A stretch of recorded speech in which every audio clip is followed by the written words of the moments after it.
je suis un châtiment qui vous est envoyé. Si vous n'aviez pas commis de grands péchés, Dieu ne vous aurait pas renvoyé en guise de châtiment.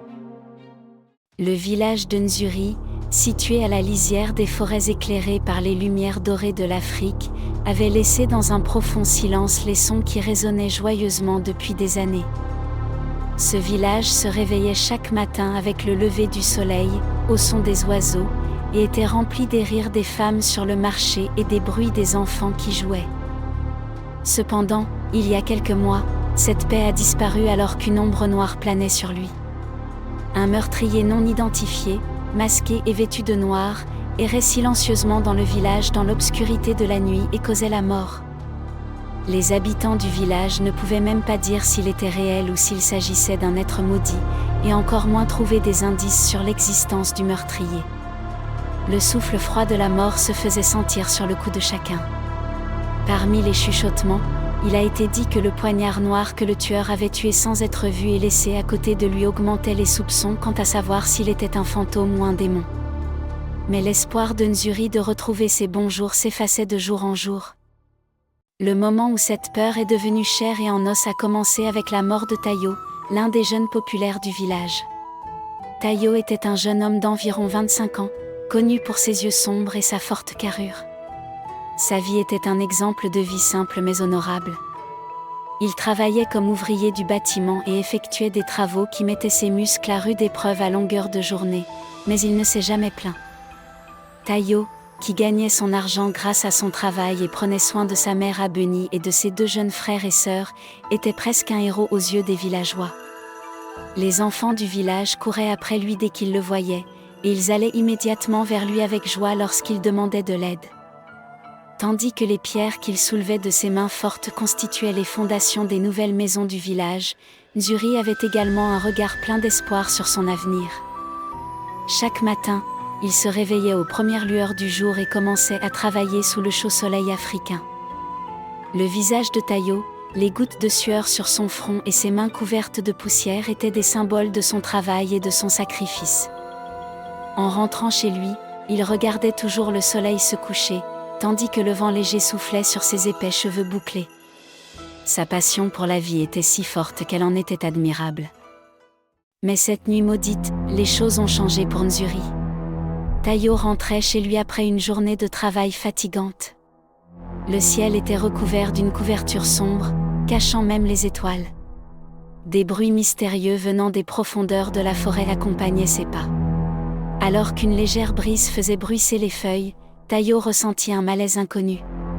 Les rues du village, qui résonnent normalement de bruit, ont été plongées dans un silence inquiétant cette nuit-là. Il s'arrêta un moment, regardant par-dessus son épaule. Il ne voyait rien, mais c'était comme si des yeux le regardaient dans l'ombre. À ce moment, Tayo, l'homme courageux et fort connu du village, trembla pour la première fois sous l'emprise d'une peur inconnue. Il accéléra le pas, se dépêchant de rejoindre sa maison, son cœur battant comme un tambour sauvage dans sa poitrine. Cependant, un murmure rompit ce silence, comme un murmure dans le vent, comme pour appeler depuis les ténèbres. Un instant plus tard, la nouvelle résonna dans le village selon laquelle le corps de Tayo avait été retrouvé immobile à la lisière de la forêt. Un poignard noir gisait à côté de lui, scintillant faiblement à la lueur du clair de lune. Les habitants de Nzuri tremblaient de peur. Le sourire chaleureux de Tayo, ses mains travailleuses et son cœur aimant n'étaient plus que des souvenirs. Cette nuit-là, non seulement une vie a été perdue, mais aussi la paix du village. Les sanglots et les prières silencieuses qui résonnaient dans le village étaient le premier écho du message silencieux mais puissant du tueur masqué. Personne n'était en sécurité. Quelques semaines s'étaient écoulées depuis la mort tragique de Tayo, et le village de Nzuri vivait toujours cette douleur et cette horreur. Le souffle froid de la mort s'est infiltré dans chaque foyer du village, et lorsque la nuit est tombée, il a semé la peur dans le cœur de chacun. La nuit, les gens fermaient leurs portes à clé, fermaient bien leurs fenêtres et se priaient à voix basse. Mais l'ombre de la mort ne se souciait pas de ce silence. La prochaine victime du village a déjà été choisie. La deuxième victime du village était le jeune et actif Kwam. Kwam était l'une des personnalités les plus colorées et les plus controversées de Nzuri. Il avait 28 ans, Il se faisait immédiatement remarquer par sa grande taille, ses cheveux bouclés et son air sarcastique. Dans le village, les rires résonnaient dans chaque foule dans laquelle il se trouvait, et parfois des murmures moqueurs s'élevaient. Kwame était un jeune homme qui dirigeait sa propre boutique et connaissait bien les affaires. Cette petite boutique, héritée de son père, était un lieu répondant aux besoins quotidiens du village et toujours animé. Mais à l'extérieur du magasin, Kwame était surtout connu et évoqué pour ses aventures et son attitude repoussant les limites. Son histoire contenait de nombreux événements racontés dans le village. Autrefois, Kwame était le seul adolescent à oser s'enfoncer au plus profond de la forêt. Il s'est rendu sous l'arbre sacré, que les villageois avaient peur de toucher, et y est resté une nuit. Quand il revint le matin, il marmonna « L'arbre m'a montré la haine et l'amour sur la même branche ». Ces paroles sont devenues légendaires dans le village et certains ont commencé à le considérer comme un fou. Cependant, Kwame parlait toujours de ses aventures dangereuses avec un sourire et un ton moqueur. Ses amis les plus proches savaient qu'il y avait une tristesse cachée derrière le fait qu'il repousse toujours les limites. Kwame a perdu sa mère très jeune et a grandi sous l'attitude dure de son père. Les paroles de son père, « Les hommes ne pleurent pas », étaient gravées dans son esprit, alors il se cachait toujours derrière son visage souriant. Derrière ce masque qui cachait ses véritables sentiments, le Kwame du village, joyeux et intrépide, portait en réalité une profonde solitude. Le soir du meurtre, Kwame a fermé son magasin comme d'habitude, plaisanté avec quelques amis et bu de l'alcool. La chaleur des torches allumées devant le magasin éclairait la place du village, malgré la brise fraîche venant des profondeurs sombres de la forêt. Cependant, à mesure que la nuit avançait, l'influence de l'alcool et l'agitation indescriptible qui l'habitaient le poussèrent à rentrer seul chez lui. Les rues étaient calmes, l'obscurité de la nuit semblait cacher quelque chose à chaque coin de rue. Au fur et à mesure que nous passons à la lisière de la forêt, le silence devient plus intense. La lune semblait s'être cachée derrière les nuages, et même les étoiles avaient cessé de suivre le voyage de Kwame. Le bruissement des feuilles sèches à chaque pas augmentait encore son anxiété. Soudain, il entendit un craquement derrière lui. Lorsqu'il se retourna, l'obscurité bougeait comme si elle dansait dans ses yeux. Une sueur froide coulait sur son front, il n'avait jamais ressenti ce sentiment auparavant. Alors que son cœur battait rapidement, une silhouette apparut dans l'ombre. Ce personnage était vêtu tout de noir, le visage couvert par un masque, et s'approchait silencieusement de Kwame. Kwame avait envie de crier, mais sa voix restait coincée dans sa gorge. La silhouette sortit le poignard noir et brillant d'un seul mouvement, et le dernier souffle de Kwame résonna dans le silence qui s'estompa dans la nuit. Le matin, lorsque les villageois ont retrouvé le corps sans vie de Kwame dans la forêt, il avait toujours ce poignard noir avec lui. Un profond choc et des sanglots se sont répandus parmi les villageois. La mort de Kwame était tout aussi choquante que celle de Tayo, mais cette fois, une autre crainte est apparue dans le village. Le tueur n'a pas choisi au hasard. Il choisissait des personnes ayant des liens profonds avec le village de manière planifiée, derrière le rideau du secret. Les histoires laissées par Kwame ont révélé qu'il n'était pas seulement un vagabond, mais l'un des personnages les plus complexes et les plus émotifs du village. Au fil des jours, le village de Nzuri a continué à vivre, ne sachant pas si l'ombre allait revenir. Cependant, tout le monde savait au fond que ces meurtres n'étaient qu'un début et qu'il était impossible de trouver la paix sans découvrir qui était le meurtrier. Après la mort tragique de Kwame, le village attendait le moment où la mort choisirait sa prochaine victime. Les nuits se sont transformées en heures effrayantes remplies d'obscurité et de silence. Mais rien ne pouvait préparer la mort d'Afolabi, l'agriculteur respecté et travailleur du village. Afolabi, 50 ans, était l'une des personnalités les plus âgées et les plus sages du village. Pendant des années, les terres fertiles de Nzuri ont été pétries et fertilisées par ses mains. Sa diligence se reflétait dans son travail méticuleux, qui commençait chaque matin aux premières lueurs du jour et se poursuivait jusqu'au coucher du soleil. Ses mains étaient calleuses et le regard profond et patient d'Afolabi indiquait clairement qu'il était un homme qui connaissait la langue du pays. Il est devenu orphelin très jeune et a grandi avec la terre pour survivre. Ainsi chacun de ses pas semblait être relié par des racines souterraines, était enraciné et durable. Tout le monde dans le village savait au moment où Afolabi était parti le matin. Alors qu'il marchait vers son champ avec son vieux chapeau de paille sur la tête et un sac de lin en bandoulière, les empreintes qu'il laissait derrière lui restaient dans le sol brillant aux premières lueurs du matin. Son champ était le symbole de fertilité du village. Maïs, patates douces et haricots, ces plantes pousseraient entre ses mains et donneraient vie au village. Afolabi ne se contentait pas de cultiver la terre. Après chaque récolte, il distribuait des paniers de produits aux pauvres du village, nourrissait les enfants et s'occupait des affamés. Afolabi était un homme qui cachait une profonde connaissance dans son silence. L'histoire suivante était souvent racontée dans le village. Un jour, Nzuri, aux prises avec la sécheresse, n'avait pas vu de pluie depuis des mois. Alors que les gens regardaient le ciel avec désespoir, Afolabi était assis au milieu du champ de minuit, enfouissait ses mains dans le sol et murmurait patiemment. Selon la légende, une étoile est tombée cette nuit-là et il a plu le lendemain. Les anciens du village disaient qu'Afolabi pouvait parler à la nature. Ce n'est pas un agriculteur ordinaire, c'était un homme qui écoutait les secrets de la terre. La nuit du meurtre, Afolabi s'est assis avec quelques anciens du village et a fait quelque chose qu'il n'avait pas fait depuis longtemps. Il a ri et a parlé du bon vieux temps. Les souvenirs qu'il partageait avec ses amis concernaient les anciennes fêtes du village, les jours de récolte et les blagues qu'il faisait dans sa jeunesse.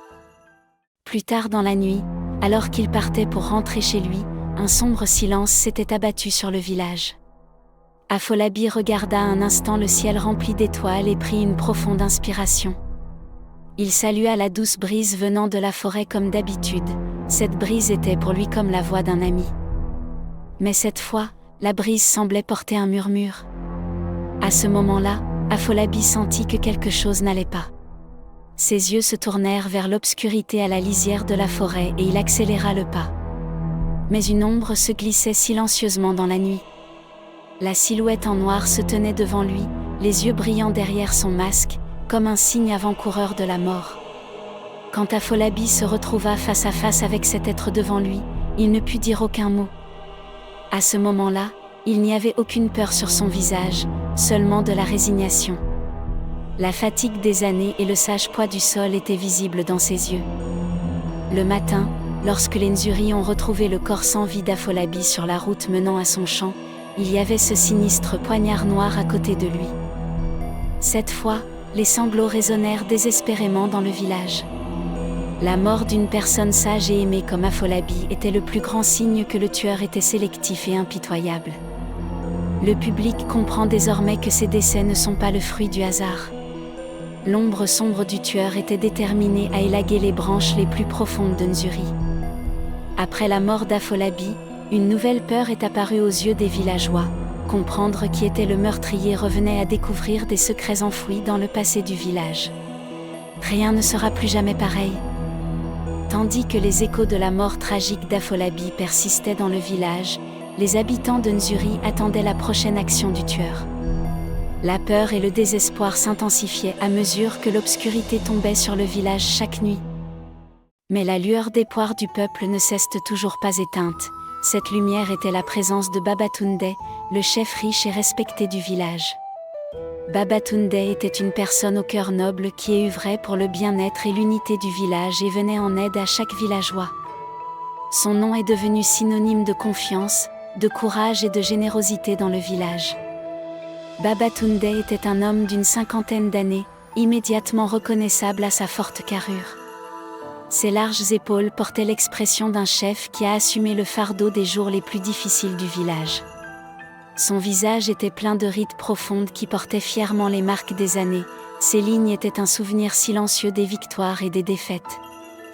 Lorsque la voix forte de Babatunde se faisait entendre sur la place du marché le matin, une vague de confiance se répandait parmi la population. Tout le monde savait que s'il était là, les problèmes seraient résolus. Dans sa jeunesse, Babatunde était l'un des guerriers les plus courageux du village. Dans les vastes savanes des Afriques et sous les cieux, il affronta les ennemis et revint victorieux des champs de bataille ensanglantés. Dans ces batailles, non seulement sa force physique mais aussi son intelligence lui apportèrent la victoire. Un jour, Lorsqu'il reçut la nouvelle que les troupes ennemies approchaient du village, il protégea stratégiquement le village en posant des pièges dans la forêt et gagna sans faire une seule victime. Les anciens du village croyaient que Babatunde parlait aux esprits de la forêt et les convoquait pour protéger le village. Ces histoires renforçaient l'aura légendaire qui l'entourait. Au fil des années, Babatunde s'est retiré des guerres et a fourni des emplois et des revenus aux villageois en cultivant les riches terres du village. Les agriculteurs et les jeunes ouvriers travaillaient dans ses champs et enrichissaient leurs propres terres avec ce qu'ils apprenaient de lui. Mais son plus grand héritage reste son esprit de coopération. Chaque famille en situation difficile frappait à sa porte et recevait de l'aide de Babatunde. Les enfants ont grandi avec lui, les enfants, qui illuminaient les rues du village de leurs rires et de leurs chants le matin, jouaient avec les cadeaux qu'il leur offrait. Mais l'ombre sombre qui pèse sur Nzuri mettrait même à l'épreuve la force de Babatunde. Un jour, les gens du village apprirent que Babatunde était parti chasser. Tout le monde savait qu'il aimait se promener au cœur de la forêt et se souvenir des endroits où il avait combattu dans sa jeunesse. Mais cette fois, des chuchotements se sont répandus dans le village. Alors que Babatunde pénétrait dans la forêt pleine de morts, c'était comme s'il écoutait les murmures silencieux de la forêt. Alors que le coucher du soleil projetait une lumière rouge sang à la lisière de la savane, tout le monde dans le village se sentit mal à l'aise. La nuit venue, les étoiles ne brillaient plus dans le ciel, la lune avait disparu derrière les nuages. L'obscurité se répandait silencieusement dans les rues du village. La nuit, alors que les pas forts de Babatunde descendaient dans les profondeurs de la forêt était silencieuse comme si elle guettait le retour d'un vieil ami. Mais dans ce silence, il y avait une autre présence. Vêtu de noir, le personnage masqué se faufilait dans l'ombre de Babatunde. Les premières lueurs du matin illuminaient le spectacle le plus terrible du village. Le corps fort de Babatunde gisait immobile à la lisière de la forêt. Les cicatrices sur son épaule étaient ses souvenirs de bataille d'il y a des années, mais cette fois, le poignard noir au milieu de sa poitrine portait la froide marque de la mort. La source d'espoir et le leader le plus puissant de Nzuri n'étaient plus là. Lorsque les villageois ont été secoués par la nouvelle de la mort de Babatunde, ils ont compris, au milieu des larmes et des cris de douleur, que ce meurtre n'était pas l'œuvre d'un meurtrier ordinaire. Or, la présence du meurtrier avait brisé tous les liens de confiance dans le village. Babatunde a consacré sa vie au village et laisse des souvenirs qui préserveront l'esprit du village même après sa mort. Mais sa mort n'était que le début de l'obscurité dans le village, montrant que plus personne n'était en sécurité. Quand les gens virent que même un si grand dirigeant ne pouvait échapper à la colère du meurtrier, ils comprirent qu'il était temps d'affronter l'ombre. Mais cette confrontation implique de révéler les secrets les plus sombres que garde le village. Alors que le village tremblait de désespoir après la mort de Babatunde, les villageois ont trouvé leur confiance en une seule personne, le commandant Jabari. Jabari était le chef dur, juste et fort du village de Nzuri. Son nom était synonyme de courage et de discipline. Les gens considéraient Jabari non seulement comme un soldat, mais aussi comme un protecteur, une figure paternelle. Jabari est le dernier bastion qui maintient le village face aux menaces et aux dangers inconnus venant des profondeurs de la forêt. Jabari était un homme d'environ 55 ans, avec de profondes rides sur le visage et cachant une histoire de guerre différente derrière chaque ligne. Sa grande taille, ses larges épaules et sa position droite suscitaient le respect et la peur parmi le peuple. Ses yeux brillent d'un regard perçant même dans l'obscurité de la nuit, personne n'oserait mentir en sa présence. Jabari a participé à de nombreuses guerres dans sa jeunesse et est devenu célèbre pour son courage et son intelligence contre ses ennemis. On raconte que lorsque l'armée ennemie lui tendit une embuscade, il vainquit à lui seul 10 hommes et revint victorieux dans son village. Ces histoires trouvaient place dans les récits des anciens du village et remplissaient les rêves héroïques des enfants. Jabari, symbole de confiance et de justice dans le village, apparaissait sur la place du village tôt chaque matin. Il saluait les villageois, instruisait les jeunes soldats et écoutait les préoccupations de ceux qui en avaient besoin. Sa voix avait un ton grave et impressionnant, chaque fois qu'il parlait, il attirait l'attention de tous. Dès son plus jeune âge, il améliore l'ordre militaire du village, ouvre des patrouilles sur les chemins forestiers et envoie des soldats défendre le village contre les attaques ennemies.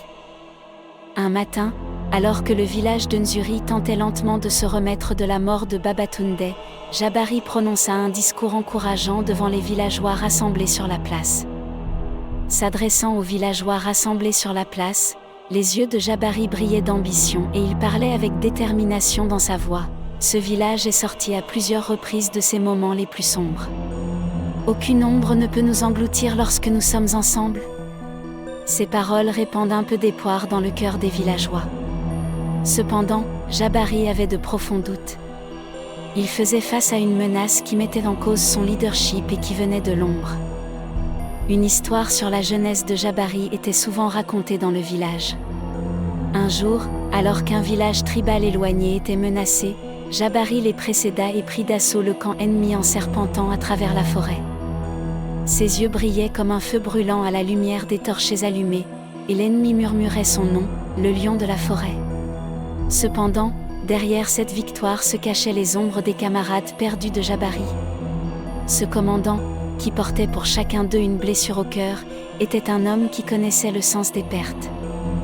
La nuit du meurtre, le ciel recouvrait le village comme une couverture noire.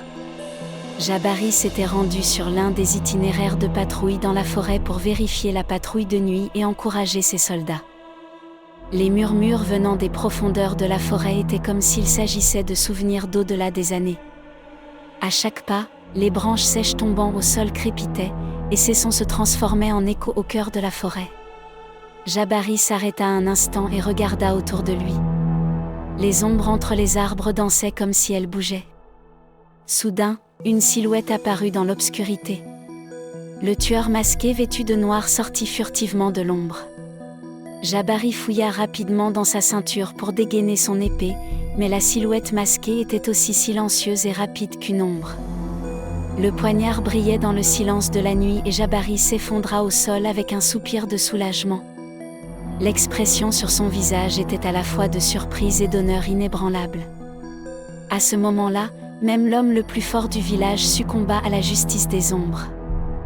Le matin, lorsque les villageois ont trouvé le corps sans vie de Jabari, ils se sont agenouillés en silence. Le poignard noir posé à côté de lui était la signature du tueur, et le village avait perdu son plus grand symbole de confiance. La mort de Jabari n'était pas seulement la mort d'un homme, mais aussi le sentiment de sécurité du village. Personne ne se sentait plus en sécurité.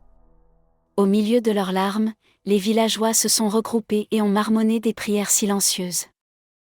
Un murmure se répandit parmi la population, qui est ce meurtrier s'il pouvait même tuer Jabari? La confiance fut ébranlée dans le cœur de Nzuri et l'ombre du meurtrier s'étendit partout. Maintenant, le prix à payer pour affronter les ombres est devenu lourd, la défense la plus solide du village est tombée. Les fenêtres de toutes les maisons du village tremblaient sous les cris du vent. Nzuri était sous la colère du ciel cette nuit-là. Des nuages sombres cachaient complètement la face pâle de la lune et des éclairs illuminaient la nuit pendant un instant, transformant les formes du village en images fantomatiques. Alors que le vent hurlait dans les rues du village, les toits gémissaient et les feuilles des palmiers s'enroulaient et se brisaient sous les mains dures de la tempête. Tout le monde se retirait dans les coins les plus profonds de sa maison, marmonnant des prières et écoutant les battements de son cœur mêlés au bruit du vent. Mais la tempête de cette nuit ne venait pas seulement du ciel. À l'intérieur de Nzuri, de sombres secrets enfouis dans l'histoire du village murmuraient de refaire surface. Après la mort de Jabari, la peur des villageois a été remplacée par un désespoir silencieux. Personne n'osait sortir et les flammes vacillantes des lampadaires de la place du village luttaient désespérément contre l'obscurité. Mais cette nuit-là, les ombres n'étaient pas immobiles. Soudain, au milieu de la fureur de la tempête, un cri aigu s'élève d'une vieille maison au milieu du village, perçant la nuit et se propageant dans tous les coins du village. Ce cri fut un écho qui glaça le sang des villageois et raviva leur peur. Les prières s'arrêtèrent à l'intérieur des maisons, le regard se tourna vers les fenêtres sombres. Ce cri était comme si les fantômes du passé étaient revenus. Quelques jeunes hommes courageux du village ont pris des torchets à la main et ont couru vers la direction d'où venait le cri. Lorsqu'ils ont ouvert une vieille porte en bois, le spectacle qu'ils ont vu était terrifiant. Les corps de 3 hommes gisaient en désordre dans les coins de la pièce. Leurs visages étaient craintifs et sans vie, leurs yeux semblaient refléter l'horreur de la dernière chose qu'ils avaient vue. 3 poignards noirs, signature du meurtrier, brillaient à côté d'eux. Alors que la lumière des torchers brillait sur les surfaces en acier des poignards, les villageois tombèrent à genoux et tremblèrent silencieusement. À ce moment-là, une voix à laquelle personne ne s'attendait se fit entendre parmi la foule. C'était la voix d'une jeune fille, dont la voix résonnait avec une précision effrayante, couvrant même le rugissement de la tempête. Seuls les méchants sont tués. Le Black Dagger Killer ne fait aucun mal au bien. La foule s'est retournée en entendant cette voix, et tous les regards se sont tournés vers Nandi, 15 ans, vêtue de noir, d'apparence mince et fragile. Nandi était une fille tranquille, connue sous le nom d'idiot du village, qui a perdu son père et sa mère très jeune et a grandi avec sa grand-mère. Ses yeux noirs brillaient d'un éclat étrange dans la lumière de la tempête, son regard porteur d'une sagesse qui pénétrait au plus profond du village. Dès son plus jeune âge, elle ne portait que des vêtements noirs, ne parlait à personne et passait ses journées à regarder par la fenêtre. Les villageois ne comprenaient pas l'éclat inattendu de Nandi. Quand ils la regardaient, ils se demandaient comment cette petite fille calme pouvait parler avec autant de calme et de détermination. La détermination dans ses yeux a fait froid dans le cœur des villageois. Nandi continue de parler sous la lumière vacillante des torchers, sans quitter les cadavres des yeux. Vous ne le savez peut-être pas, mais ce village porte le fardeau des maux du passé. Ces poignards sont un symbole de mémoire et de justice. La tempête sembla soudainement s'apaiser avec les paroles de Nandi. Avec tous les yeux rivés sur lui, c'était comme si tout dans le village attendait que les mots sortent de ses lèvres. À ce moment-là, le mystère de qui était Nandi était révélé. Petit à petit, le passé de cette jeune fille, enfoui dans le silence et ignoré pendant des années, a commencé à reprendre vie dans la mémoire des villageois.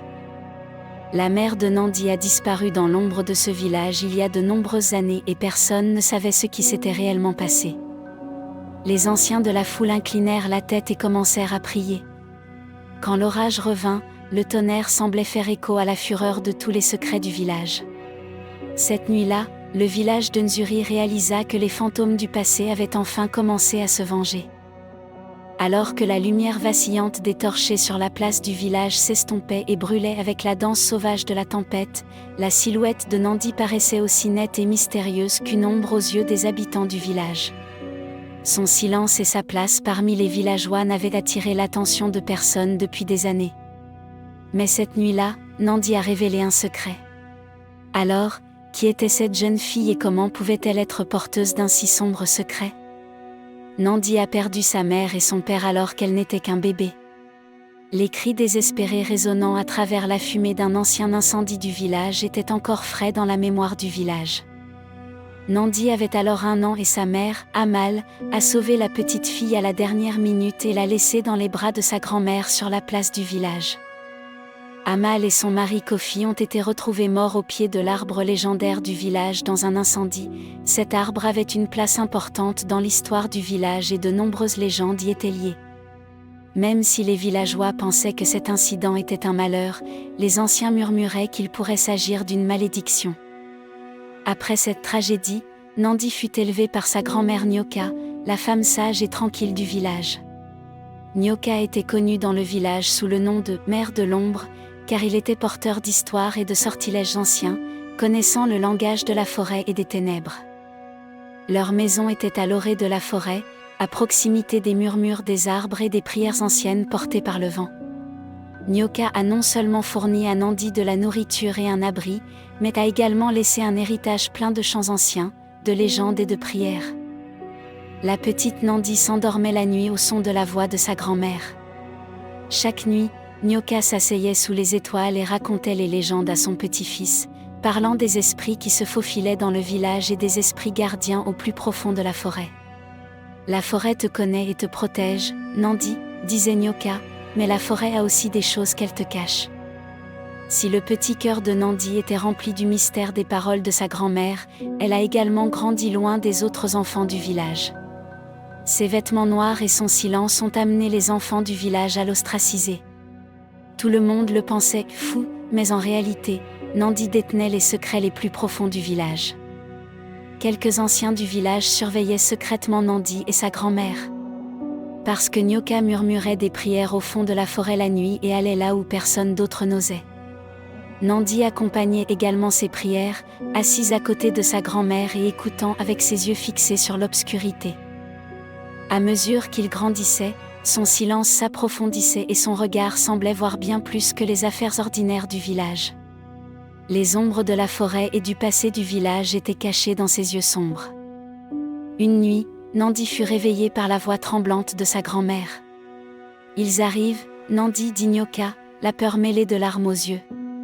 Les ombres qui retardent la justice reviennent. » À ce moment-là, Nandi réalisa que sa grand-mère parlait de quelque chose qui s'était passé dans le passé. Mais quoi? Après cette nuit, Nyoka a commencé à protéger Nandi plus étroitement et à la tenir à l'écart du mal qui régnait dans le village. Nandi a grandi dans son silence et est devenue au fil du temps la fille invisible du village. Mais ce silence ne signifiait pas qu'il était juste un spectateur. Après la mort du père et de la mère de Nandi, certains habitants du village ont déclaré qu'Amal et Kofi avaient été victimes d'un secret maudit de la forêt. Leur perte fut le début de l'ombre qui planait sur Nzuri. Alors que Nyoka se souvenait de sa fille et de son gendre dans ses prières chaque soir, Nandi sentait que le secret de ses décès serait un jour révélé. Nandi, qui parlait froidement et de manière décisive devant les gens au milieu du village par une nuit d'orage, portait avec lui ce qu'il avait appris dans le passé et un secret que le village ne connaissait pas.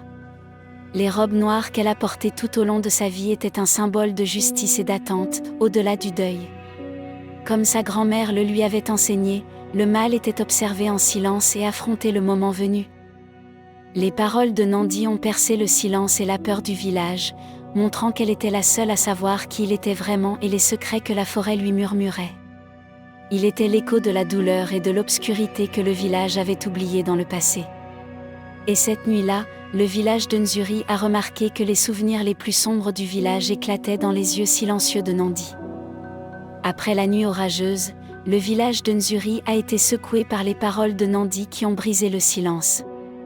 La peur dans le village cédait peu à peu la place à une sorte de curiosité et de terreur. Même si Nandi était connue comme une jeune fille ayant vécu dans le silence et l'obscurité pendant des années, il n'y avait qu'une seule personne qui pouvait comprendre son mystérieux silence, Abiola. Abiola était un nom qui occupait une place importante dans l'histoire du village, mais qui a été oublié au fil du temps. Abiola était un ancien commandant devenu très jeune un héros du village et revenu victorieux des bruits déchirants de la guerre. C'était désormais un homme fort, grand, à la peau foncée, âgé de 40 à 45 ans. Son visage portait les cicatrices de la guerre, avec des rides dures. La profonde cicatrice sur son front était un souvenir qu'il a reçu lors de l'un des conflits les plus durs. Mais Abiola était connu non seulement pour sa force physique, mais aussi pour sa conscience et sa quête de justice. Dans sa jeunesse, il était un leader qui s'est avancé pour protéger son village des attaquants et a sauvé de nombreux innocents. Mais des années plus tard, la fatigue de la guerre et le poids des pertes le conduisent à une vie tranquille de marchand. Il était connu dans le village comme un homme qui vendait du matériel de chasse et se consacrait à sa famille. La vie d'Abiola a changé un jour lorsqu'il a rencontré par hasard le jeune Nandi dans la forêt. Nandi était une jeune fille écrasée sous le poids du cauchemar qu'elle vivait dans le village et qui portait les traces de la peur et de la douleur. Après la perte de son père et de sa mère, il était considéré comme « fou » dans le village et mis au ban du village en raison de son silence et de son comportement étrange. Mais la véritable obscurité est venue des personnalités connues et respectées du village qui ont transformé la vie de Nandi en cauchemar. Très jeune, Nandi a été maltraité à plusieurs reprises par les riches et les autorités du village. Pour la première fois, alors qu'il n'avait que 10 ans, après la mort de son père et de sa mère, il fut trompé et emmené dans la forêt par Tayo, l'un des hommes forts du village. La peur à l'intérieur de Nandi lui a fait comprendre le côté obscur du village. Une de ces nuits, seule la forêt écoutait les cris silencieux, et tout le monde dans le village respirait doucement dans son sommeil. Au fil du temps, ces abus ont été répétés par d'autres personnes respectées et aimées du village. Ils ont continué à maltraiter Nandi, la menaçant de mort à chaque fois. Nandi a fait face à de terribles souvenirs toujours éclipsés par un poignard noir. Un jour, Abiola remarqua Nandi assise tranquillement dans l'étang à la lisière de la forêt. Le regard terne de la jeune fille reflétait la profondeur de sa douleur. Sans une seconde d'hésitation, Abiola s'approcha de lui et l'observa attentivement. Nandi n'avait parlé à personne jusqu'à ce moment-là, mais sous le regard rassurant d'Abiola, son silence se brisa soudainement. À travers les larmes, elle commença à raconter tout ce qui lui était arrivé. Ses yeux étaient perdus dans les nuits sombres, les murmures du vent et les terribles souvenirs qui ont ruiné son enfance. Ce jour-là, un feu s'est allumé à l'intérieur d'Abiola. Il savait que la justice devait être portée dans les cœurs, mais cette fois, il a décidé de réaliser cette justice de ses propres mains. Il a fait ses plans dans la forêt pendant des jours et des nuits, se promettant de protéger Nandi et de la tenir responsable de ses mauvaises actions. Dans son esprit, le prix de la justice était lourd, mais sa conscience pesait encore plus. Dans le village où les cris des innocents n'étaient pas entendus, Abiola cherchait tranquillement des moyens de faire tomber le marteau de la justice. Lorsque les meurtres ont commencé, personne dans le village ne se souvenait de la force et de l'intelligence d'Abiola en tant qu'ancien guerrier. Il s'est fabriqué un masque noir pour ne pas être reconnu. Avec son masque noir et le poignard noir qu'il portait comme le messager de la mort, il a commencé à éliminer un à un les visages sombres du village. Dans chaque mort se cachait un message que les villageois ignoraient. C'était le signe que ceux qui avaient détruit l'enfance de Nandi étaient désormais confrontés à leurs propres ténèbres. Les dagues noires étaient le symbole de la peur de Nandi et de la justice d'Abiola. Lors des massacres dans le village, Abiola a soigneusement planifié chacun de ses pas. À chaque fois, il est intervenu au moment le plus calme de la nuit et a utilisé des sentiers cachés dans la forêt pour cacher ses traces. Lors des meurtres, il n'y a jamais eu de haine sur son visage, il n'y avait que le visage froid de la justice. Son objectif n'était pas seulement de tuer, mais de rappeler au village ce que signifiait la justice, ce qu'ils avaient oublié. Nandi a commencé à se sentir en sécurité autour d'Abiola et s'est lentement accroché à la vie au fil du temps avec lui. Le soleil brillait comme un voile d'or sur le village de Nzuri. Une légère brise venue des profondeurs de la forêt faisait bruisser les feuilles des palmiers et se mêlait au rire des enfants qui résonnaient dans les rues du village. Cette paix était un cadeau revenu au village après de longues et sombres journées.